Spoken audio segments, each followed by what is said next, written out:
Hello everyone, আমি Sampriti. Welcome back to my channel. আশা করি আপনারাও ভালো আছেন, আমিও ভালো আছি। চলুন নতুনভাবে একটা নতুন দিন স্টার্ট করা যাক। থেকে যতই উঠে পড়ো বিছানায় বসে একটু ল্যাদ খেতে সেই মজা। আর সঙ্গে সঙ্গে মা এসে বকা দিল, কি ঘুম থেকে ওঠা হবে না? আর আমি উঠে ড্রেস চেঞ্জ করে ফ্রেশ হয়ে এখানে অ্যাপেল সাইডার ভিনেগার আর গরম জল খাচ্ছি।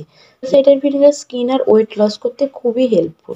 ভালো মজার জিনিস দেখে 8:30 বাজে, আমাদের বিড়ালের এখনো ঘুম ভাঙে না, এখনো সে ল্যাদ খাচ্ছে। আমি তো এখানে বিড়ালের পেছনে লাগছে আর মা এসে আমাকে বকা দিয়ে বলে, আমন্ড কাজু কিশমিশটা খা, যেটা আমার খেতে একদমই ভালো লাগে। নিজের পেট পুজো করে বারান্দায় এলাম, দেখি পায়রাটা কি করছে। তখন দেখি পায়রার যে নিচে পলিথিনটা দেওয়া থাকে ওটা পুরো নোংরা হয়ে গেছে। ওটা যে ক্লিন করবো বলে খাঁচাটা তুললাম, উনি রাগ দেখিয়ে এমন নড়লেন যে জলটা পড়ে গেল। তারপর জলটা পরিষ্কার করে নতুন করে দিলাম। এখানে ও বসে থাকে বারান্দায়, পুরো সন্ধ্যা পর্যন্ত বসে থাকবে। আর সন্ধ্যা হলে ভেতরে নিয়ে যেতে হবে। সকালে উঠে ভাবলাম আজকে চা খাবো না, খুব গরম পড়েছে।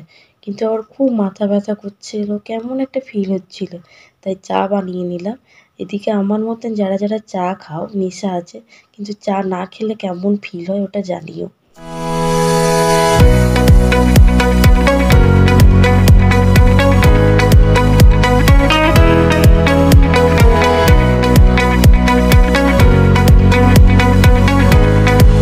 বাবা এখানে খাচ্ছে, তার পাশে বসে আছে বাবার শিষ্য।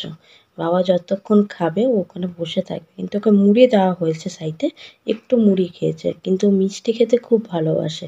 আমরা বলি ও বিড়াল না এক প্রকার মানুষ, খেয়ে যেন সব কিছু খায়, পাঁপড় ভাজা থেকে শুরু করে সব কিছু। বাবা যে বলছে ওখানে মুড়ি দেওয়া হয়েছে খা, কিন্তু ও খাবে না, এইভাবে বসে আছে। তারপর খুব বিরক্তি হলে মেঝেতে ঘুমিয়ে পড়বে।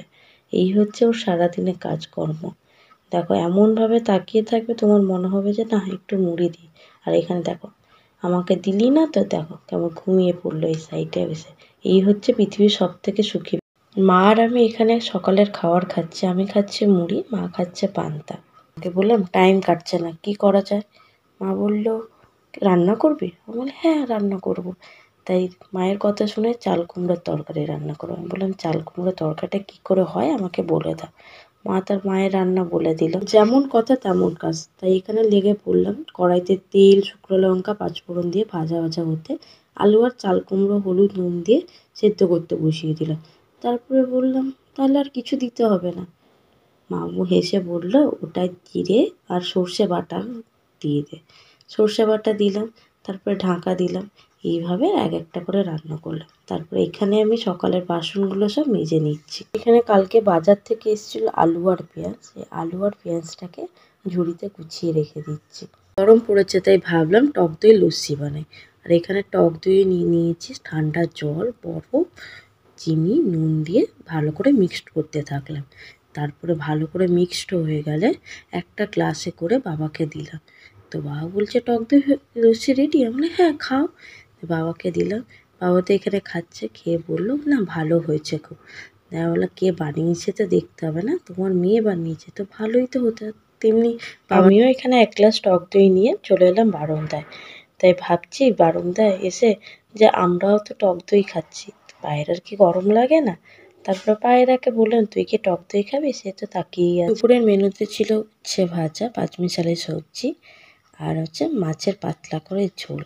গরম পুরো ভিডিও তো বানাতে হবে, তাই এখানে রেডি হয়ে গেছে আজকে শাড়ি পরে। ওর বাবা আর বেটি মিলে সন্ধ্যাবেলায় জমিয়ে চা বিস্কিট খেলাম।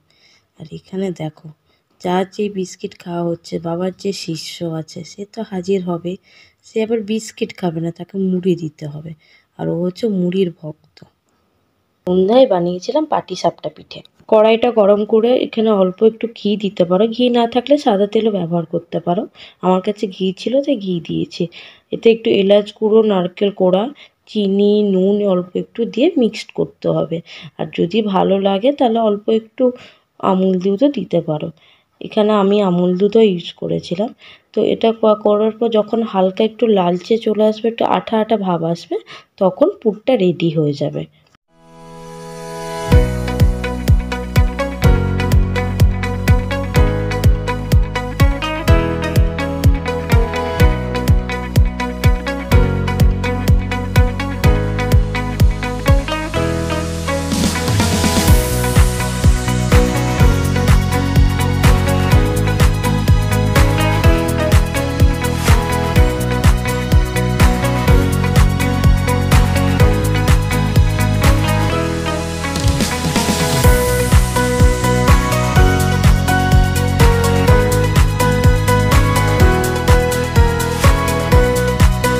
2 কাপ সুজি আর 2 কাপ ময়দা দিয়ে সামান্য একটু চিনি আর লবণ দিয়ে ভালো করে মিক্সড করতে হবে যাতে দানা দানা না থাকে। ফ্রাইং প্যানে সামান্য অয়েল ব্রাশ করে ব্যাটারটা দিয়ে দিতে হবে। ব্যাটারটা খুব পাতলাভাবে দিতে হবে, এরকম ঢাকা দিয়ে দিতে হবে।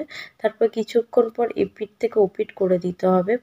তার মাঝখানে একটু পুর দিয়ে দুটো সাইড করে মুড়ে দিতে হবে। এইভাবে পাটিসাপটা পিঠে রেডি। আর পাটিসাপটা পিঠে করে আমি আমার ভাইকে দিলাম, বাড়িতে সবাই মিলে একসঙ্গে খেলাম। এইভাবেই সারা সন্ধ্যাটা কাটালাম। যদি তোমাদের ভিডিওটা ভালো লাগে তাহলে লাইক, কমেন্ট অ্যান্ড শেয়ার করে সাপোর্ট করবে।